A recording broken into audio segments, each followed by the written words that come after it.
Merci beaucoup.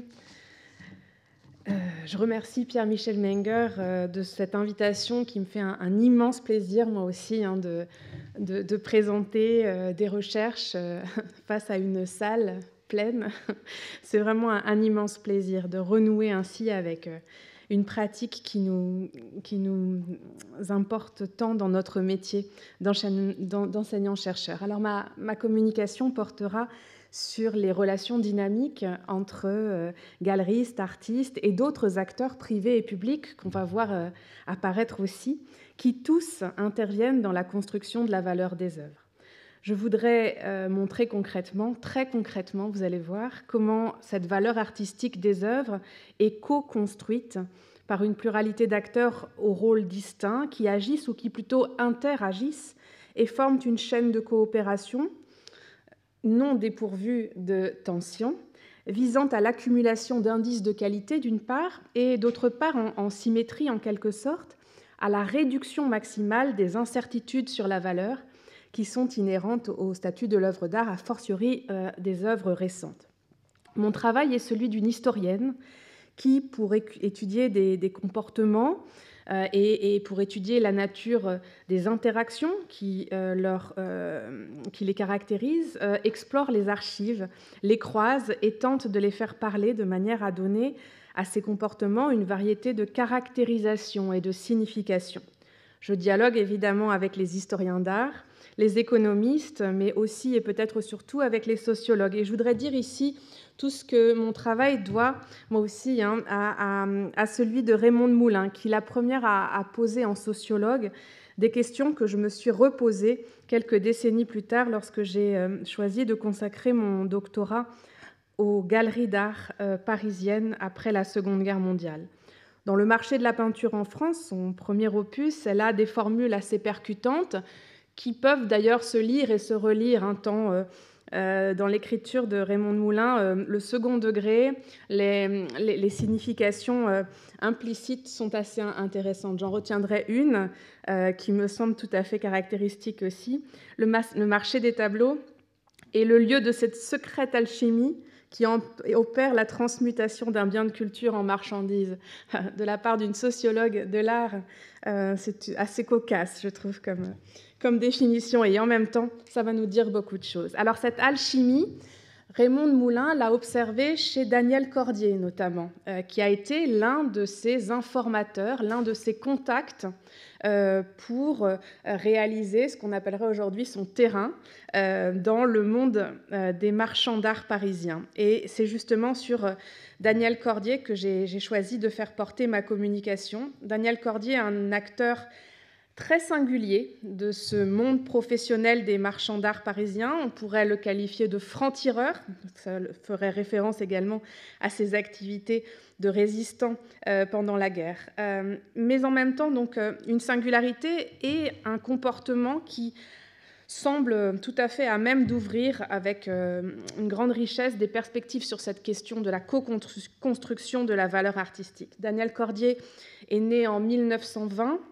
Il est mort l'année dernière à l'âge de 100 ans. Il est très connu, évidemment, pour s'être engagé dans la résistance à l'âge de 20 ans, avoir été, sous le pseudonyme de Caracalla, l'assistant de Jean Moulin, dont la couverture était celle d'un artiste et marchand de tableaux romanin.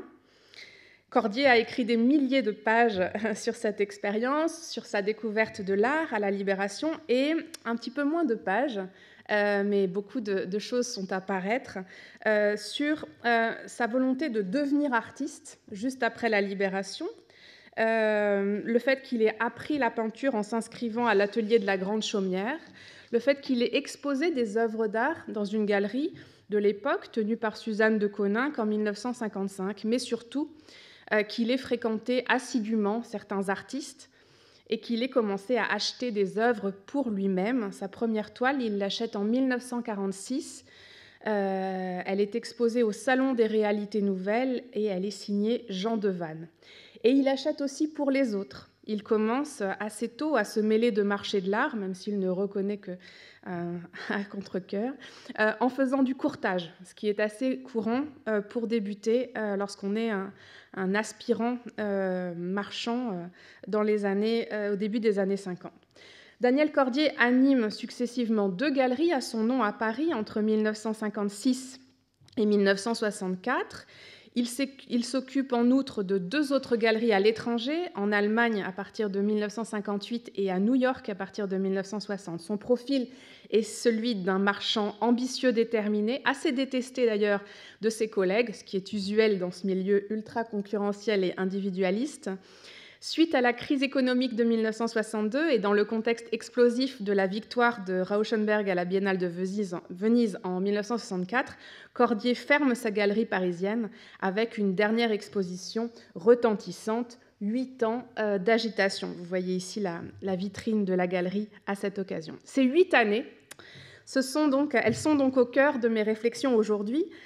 Et je vous propose de plonger dans les archives de la galerie, mais aussi celles des critiques et des artistes, pour dégager quelques éléments de caractérisation de leurs relations et de leur collaboration au prisme de la construction de valeurs, au sens économique et symbolique, entendu bien sûr comme une accumulation d'argent, de réputation et de notoriété, pour des œuvres dont l'un des points communs est le non-conformisme, la marginalité et l'inclassabilité. Je me dirigeais, dit Cordier, vers les derniers de la classe, les insoumis, les solitaires. Que cela signifie-t-il pour le marché de l'art? Quelles stratégies collaboratives de promotion sont menées à leur endroit? Alors, j'évoquerai rapidement 3 aspects de ce comportement mêlant contrôle et collaboration, aspiration et contrainte empirique forte, en évoquant d'abord le style de Daniel Cordier comme collectionneur marchand. Ensuite, son désir de contrôler la production des artistes avec lesquels il travaille pour pouvoir en disposer. Et enfin, sa stratégie de mise en circulation qui associe étroitement exposition et valorisation. Et bien évidemment, dans cette présentation, beaucoup d'échos seront à entendre avec la présentation qui vient d'être faite par ma collègue Sophie Crass. Quel marchand, quel type de marchand Daniel Cordier incarne-t-il lorsqu'il ouvre sa galerie à Paris en 1956 ? Il se présente comme un collectionneur marchand et clairement, il se situe dans une sorte d'entre-deux entre un pôle commercial et un pôle militant. Le premier pouvant être incarné à l'époque par Aimé Mag, le marchand de Miro, de Calder, de Chillida, qui est un grand marchand. L'autre pôle, celui de l'art militant, de l'art d'avant-garde, pourrait être incarné aussi, ce sont des choix que je vous propose, par Denise René, qui dirige une galerie consacrée exclusivement ou quasi exclusivement à l'abstraction géométrique et à la promotion d'un groupe d'artistes dont elle est, en tant que galeriste, aussi la chef de file. La position de Cordier est très différente. C'est celle d'un collectionneur marchand qui est fortement déterminé par son entrée dans le microcosme du marché de l'art. Pendant 10 ans, durant la préhistoire de la galerie, il a mené donc une triple activité d'apprenti artiste, d'amateur collectionneur et d'apprenti marchand en pratiquant le courtage. Cette triple identité, il la poursuit, il la met au cœur de ses discours sur son rapport à l'art. Donc, beaucoup plus explicitement que d'autres, Cordier présente ses activités de directeur de galerie comme l'aboutissement de ses goûts personnels et de ses découvertes artistiques. Il est d'abord et avant tout amateur d'art, ami des artistes avant d'être marchand. Tout ceci est aussi une posture discursive, bien sûr. Il multiplie les récits de visites d'ateliers dans un style gorgé d'enthousiasme et de dramatisation, visant à conférer à ces événements une dimension mythique. Ainsi, lorsqu'il raconte en 1964 la visite qu'il a rendue à Louise Nevelson lors d'un voyage à New York, les indications assez proliférantes de son étonnement et de sa fascination suppléent finalement à l'explicitation des œuvres. Il écrit « Je n'oublierai jamais la stupéfaction de ma première rencontre avec ces objets, dont l'entassement, faute de trouver des amateurs, encombrait les escaliers, les couloirs, les chambres et transformait la modeste habitation de Spring Street en une fête scabreuse. J'ai essayé, dans mon exposition de 1960, de reconstituer l'atmosphère inoubliable de cette première visite. La fascination pour l'œuvre en train de se faire est mise au premier plan. Cordier, comme d'autres intermédiaires marchands et critiques d'ailleurs, se présente comme le témoin direct du processus de création, un témoin dont l'intimité avec l'artiste qu'il défend devient le gage d'une appréciation réfléchie, ce qui est évidemment une manière assez particulière de faire valoir son propre point de vue et son propre jugement, à l'opposé de toute posture universalisante ou objectifiante qu'on peut repérer chez d'autres marchands.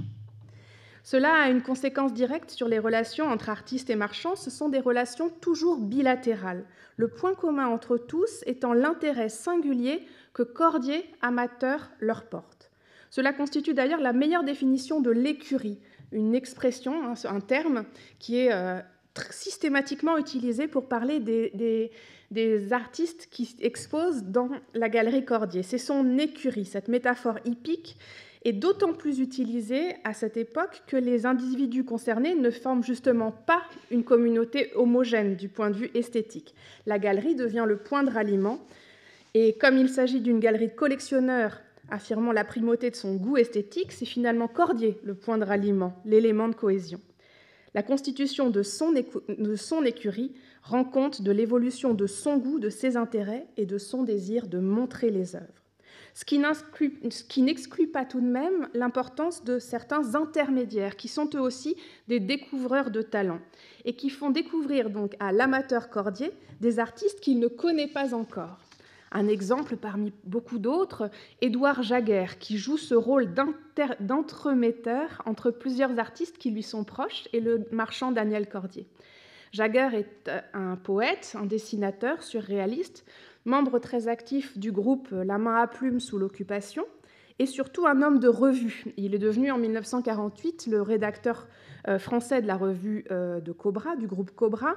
Il a fondé en 1949 la revue Rix, dont vous voyez l'une des couvertures, puis en 1952 la revue Phase, et en tant qu'écrivain d'art et directeur homme de revue, il fréquente amicalement et il accompagne la création de très nombreux artistes. Le jour de l'inauguration de la galerie Cordier, le 16 novembre 1956, Jaguer se trouve présent au vernissage et il formule son admiration pour Claude Viseux, un des artistes qui est présenté par Cordier. Admiration commune donc avec le marchand qui va fournir un terrain d'entente et de discussion et qui va amener donc Jaguer à jouer un rôle dans l'élargissement du groupe des artistes attachés à la galerie Cordier. Il le raconte ainsi: « Je m'empressais de satisfaire à une curiosité, celle de Cordier, aussi légitime en lui parlant, par exemple, de toute une série d'artistes qui vont devenir des artistes importants de la galerie. Enrico Bage, Carlotto Goetz, Bernard Schulz, Euwin Faltrom, un Italien, 2 Allemands, un Suédois, pour faire bonne mesure à un internationalisme qui nous était commun et qui est d'ailleurs le plus sûr garant de la vitalité de l'art d'avant-garde et même de l'art tout court. » C'est Jaguer qui va établir des ponts culturels, pourrait-on dire, entre des amis artistes et un marchand d'art curieux, mais aussi donc entre Paris et l'Allemagne en reconstruction, entre Paris et l'Italie avant-gardiste. Comme marchand, quel rôle s'attribue Cordier ? La notion de contrôle est ici absolument centrale et essentielle. Entre le marchand et l'artiste, donc Cordier se situe entre le marchand et le galeriste à nouveau. Il veut contrôler l'œuvre, donc il contractualise sa collaboration avec chaque artiste, mais il n'est pas un grand marchand, il n'a donc pas les moyens d'acheter ferme contre des mensualités, donc de rémunérer l'artiste. Il met donc en place une forme hybride où le dépôt est la règle et l'achat l'exception. Le souci, principalement, durant les 8 années de son activité, c'est que les artistes avec lesquels il veut travailler, donc je mets quelques portraits ici, ont déjà presque tous des obligations contractées à l'égard d'autres galeries. La situation est délicate. Et c'est le cas d'Henri Michaud, de Jean Dubuffet, qui depuis quelques années travaillent avec Paul Facchetti, un photographe et marchand d'art qui a ouvert une galerie en 1951, ou encore de Roberto Matta, qui travaille avec la Galerie du Dragon, ou Hans Bellmer, qui est également proche de cette galerie. Donc, lorsque Cordier ouvre sa galerie, il doit s'entendre dans un premier temps avec d'autres marchands, et notamment Paul Facchetti, pour établir et partager l'exclusivité mondiale des œuvres des artistes qu'il souhaite représenter. Avec Henri Michaud, la situation s'éclaircit assez rapidement. Michaud prévient plusieurs galeries avec lesquelles il travaille, françaises et américaines, qu'il a un nouvel arrangement qui lui interdit de laisser ses œuvres en dépôt chez ces galeries. Il écrit « Je suis obligé de faire revenir toutes mes aquarelles invendues dont je suis à présent débiteur envers eux, Facchetti et Cordier, dans un premier temps, et puis au bout de quelques semaines ou quelques mois, seulement Cordier. Cordier devient donc le marchand exclusif de l'œuvre plastique de Michaud et il lui propose un contrat qui repose sur un dépôt de toutes les œuvres, peintures, encre de Chine, gouache, aquarelle, dessin, de l'artiste à la galerie, laquelle se charge de la promotion, laquelle, j'ai surligné quelques passages intéressants, production que Cordier s'efforce de vendre au mieux pour le compte de Michaud, en s'engageant un petit peu plus loin à ne négliger aucun effort pour assurer la connaissance et la diffusion de l'œuvre de Michaud. Et sur le prix de vente des œuvres, 25% seulement, c'est important aussi de le souligner dans le panorama de ce marché de l'art, avec des situations extrêmement différentes selon les artistes et selon les marchands, seul 25% du prix de vente revient à Michaud. Dans le cas de Dubuffet, les choses sont similaires mais plus complexes, car l'artiste veut absolument garder le contrôle de sa production et il a en 1956 une très longue expérience, alors de marchands de vin, on l'a dit, mais aussi d'artistes mettant en concurrence ces marchands les uns avec les autres et ayant signé une série de contrats conclus rapidement, rompus rapidement, avec un nombre important de galeries européennes. Mais Cordier veut l'exclusivité. Dubuffet lui refuse d'abord, et pendant quelques mois, Cordier et Facchetti collaborent pour l'Europe.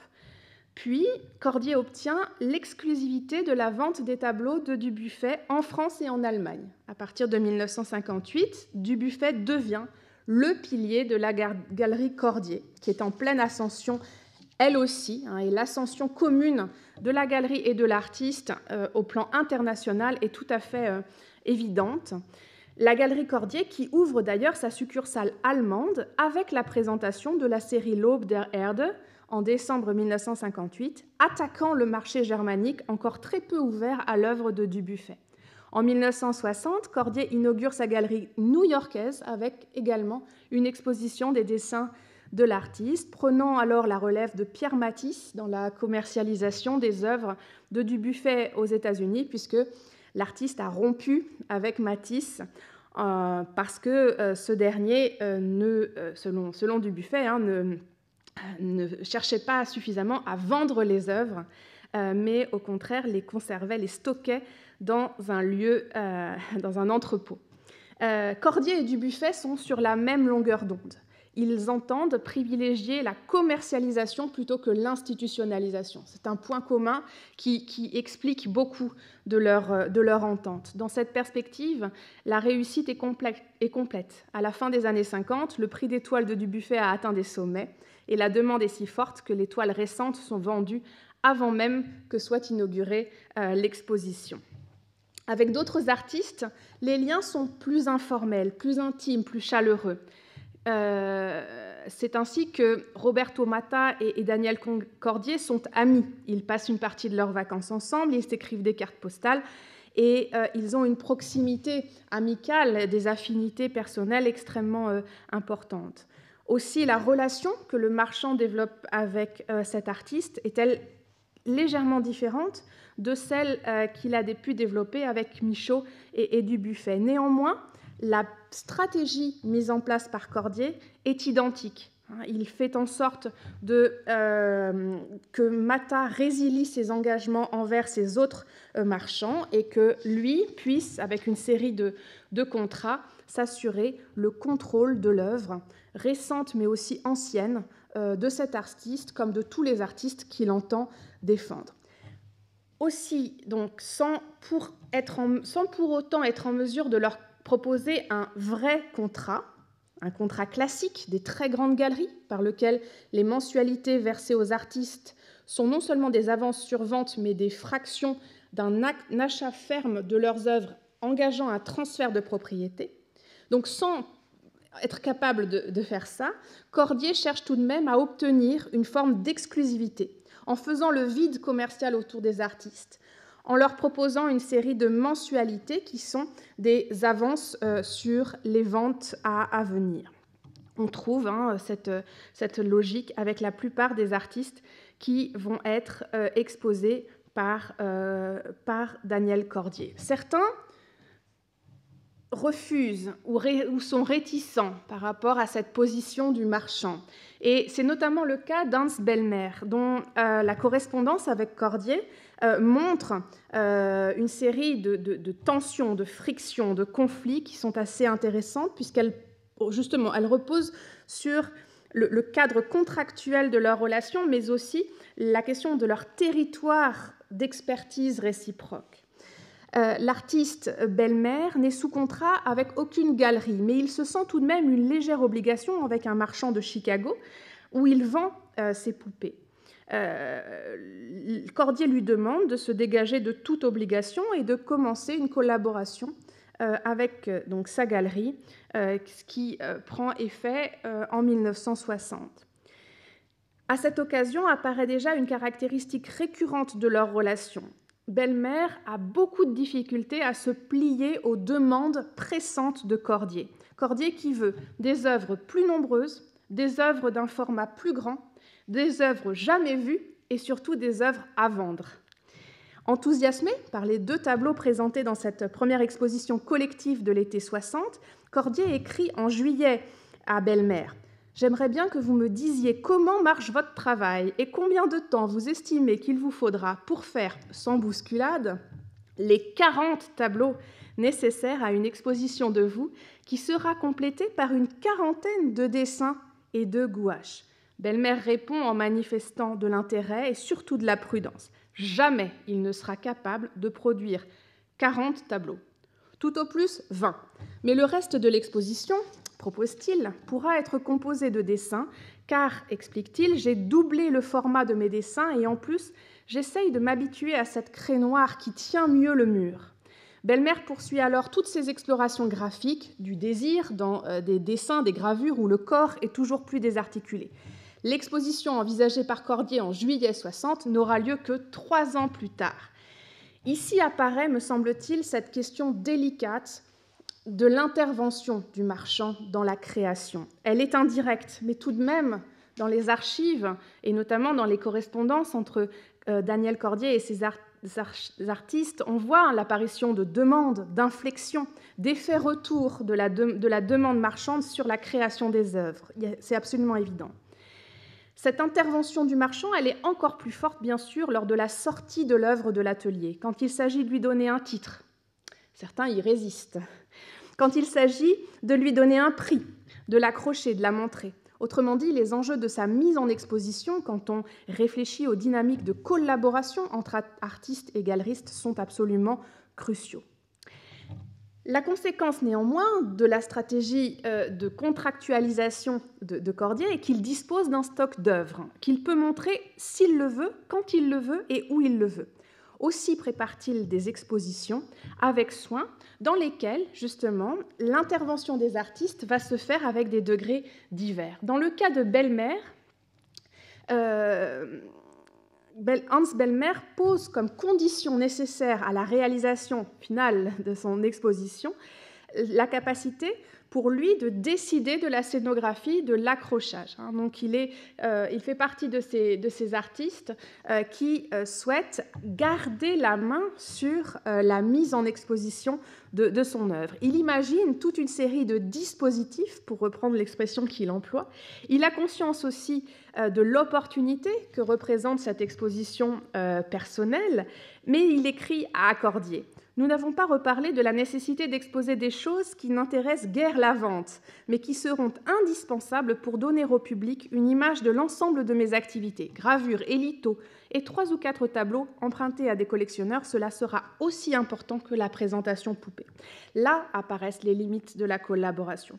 Cordier n'est absolument pas aussi sensible que Belmer à ces enjeux de représentativité, à ces enjeux de compréhensibilité de la démarche de l'artiste, et il est très réticent à exposer des œuvres qui ne sont pas à vendre. En revanche, il y a un consensus entre les deux. Le critère de réussite de l'exposition est qu'elle soit vue par un maximum de monde et qu'elle soit une contribution décisive à la réputation internationale de l'artiste. Aussi, Cordier soigne-t-il et demande-t-il à Belmer de soigner le catalogue de son exposition. Aussi, les employés de la galerie sont-ils chargés de compter chaque jour le nombre de visiteurs qui viennent et de faire une liste des visiteurs importants qui viennent visiter l'exposition. Mais aussi cette volonté de faire circuler les œuvres qui apparaît dès le départ, et notamment donc pour les œuvres de Belmer comme celle de Dubuffet. On le voit ici à travers cet exemple, on pourrait le voir à travers d'autres sur lesquels je ne m'étendrai pas. Le catalogue est évidemment un outil essentiel. L'autre outil est celui de l'organisation d'expositions internationales. Et Daniel Cordier va être celui qui, justement, apporte à ces artistes qui sont dans leur grande majorité des artistes parisiens, une capacité à faire circuler les œuvres en s'appuyant sur des réseaux de collaborateurs marchands. Donc, ce sont d'abord ses propres galeries succursales, celle de Francfort et celle de New York, mais aussi d'autres galeries partenaires qui sont installées à Londres, à Milan, à Amsterdam, et qui vont reprendre des expositions quasiment clés en main pour présenter dans ces capitales européennes et en Amérique du Nord les artistes de la galerie Cordier. Cordier met énormément d'énergie à organiser cette circulation internationale des œuvres. Alors, l'effet maintenant de cette action est un effet de valorisation, et là se pose cette question de l'appréciation de l'action du marchand dans la hausse des prix de ces artistes. Clairement, Daniel Cordier considère que la hausse de la cote, alors ce que lui appelle la cote, c'est la hausse du tarif négocié avec l'artiste lors de son premier marché, la première mise en vente de ses œuvres, cette évolution doit être le reflet du succès et donc de l'effet de réputation, l'effet cumulé de réputation et de notoriété de l'artiste. Chaque année, les tarifs sont renégociés avec les artistes avec lesquels il y a un contrat, et on peut donc, en reconstituant minutieusement dans les archives l'évolution de ces prix, montrer combien, entre 1958 et 1962, la cote des artistes, le prix des œuvres, qui est effectivement extrêmement fragmentaire, puisqu'il s'agit de transactions très différentes les unes des autres en fonction de la taille des tableaux, de leur date, de la monnaie aussi dans laquelle la transaction s'est effectuée. Donc tout ça est très fragmentaire. Néanmoins, tout ceci montre une croissance forte du prix des tableaux, qui finalement est à l'image de la croissance générale du prix des œuvres d'art à Paris à ce moment-là. Et au-delà de ce tableau de chiffres, les archives de la galerie montrent combien Daniel Cordier cherche à placer les œuvres, les placer dans des collections privées importantes, suisses, américaines, et puis de plus en plus les placer dans les musées. L'un des enjeux pour le marchand, constructeur de la valeur artistique des œuvres qu'il défend, est l'institutionnalisation, n'en déplaise à certains comme du Buffet. Il s'agit d'intéresser les musées français et étrangers à l'acquisition d'œuvres, de faire entrer les artistes au musée. C'est ainsi que la composition d'Henri Michaud de 1956 est achetée par la Société des Amis du musée de Saint-Étienne pour rejoindre les collections extrêmement en pointe à cette époque-là du musée de Saint-Étienne. C'est également de la même manière que la toile importante de Mata, However, de 1947, est acquise par le Stedelijk Museum d'Amsterdam pour 25 000 nouveaux francs en 1961 et figure à ce titre parmi les fleurons de l'exposition Mata de 1964 que Daniel Cordier a contribué à organiser en partenariat avec Eddy de Wilde, le directeur du musée. Je conclurai en citant cette phrase de Daniel Cordier. Le danger pour un marchand de tableaux qui aime la peinture est de devenir un commerçant, de perdre tout contact avec ce qui a été à l'origine de son entreprise, l'amour de l'art. Et c'est bien ce qui se profile lors de la fermeture retentissante de sa galerie parisienne en juillet 1964, suivie quelques mois plus tard par son retrait complet du marché de l'art. Ces 8 années de commerce de tableaux, pour Cordier, selon Cordier, l'ont éloigné des plaisirs bien plus intenses de la découverte, de l'acquisition et de la contemplation de ses œuvres. Il a plusieurs fois, dans des entretiens, évoqué cette douleur d'être marchand, donc comme s'il y avait deux Cordier qui entraient en conflit, surtout dans les dernières années. Il se réinvente lui-même, il réinvente cette activité de promotion ensuite, en devenant mécène et en devenant un donateur pour les collections publiques. Alors, les quelques éléments que j'ai évoqués ici très rapidement sont évidemment très particuliers. Ils concernent un marchand collectionneur assez singulier et quelques artistes, des critiques et des acheteurs avec lesquels ce marchand a interagi durant une période de temps somme toute très limitée. Ils permettent néanmoins, me semble-t-il, de comprendre combien les relations entre un directeur ou une directrice de galerie et un artiste ou un groupe d'artistes dépassent très largement la dimension de la transaction économique pour toucher à bien d'autres aspects, en particulier la présentation des œuvres textuelles et visuelles, leur circulation, leur appellation et leur qualification, mais aussi leur réalisation. Et combien finalement le marchand d'art est un acteur intégré dans une chaîne d'acteurs culturels. Les artistes, on parlait tout à l'heure d'amont et d'aval, en amont les artistes, en aval peut-être les critiques, les collectionneurs et les conservateurs. Néanmoins, j'insisterai en conclusion sur cet effet de boucle que l'on a pu voir à travers certains documents qu'on a déjà évoqués tout à l'heure. La construction de la valeur des œuvres, que ces acteurs d'ailleurs l'admettent ou pas, me semble un processus éminemment collaboratif. Je vous remercie.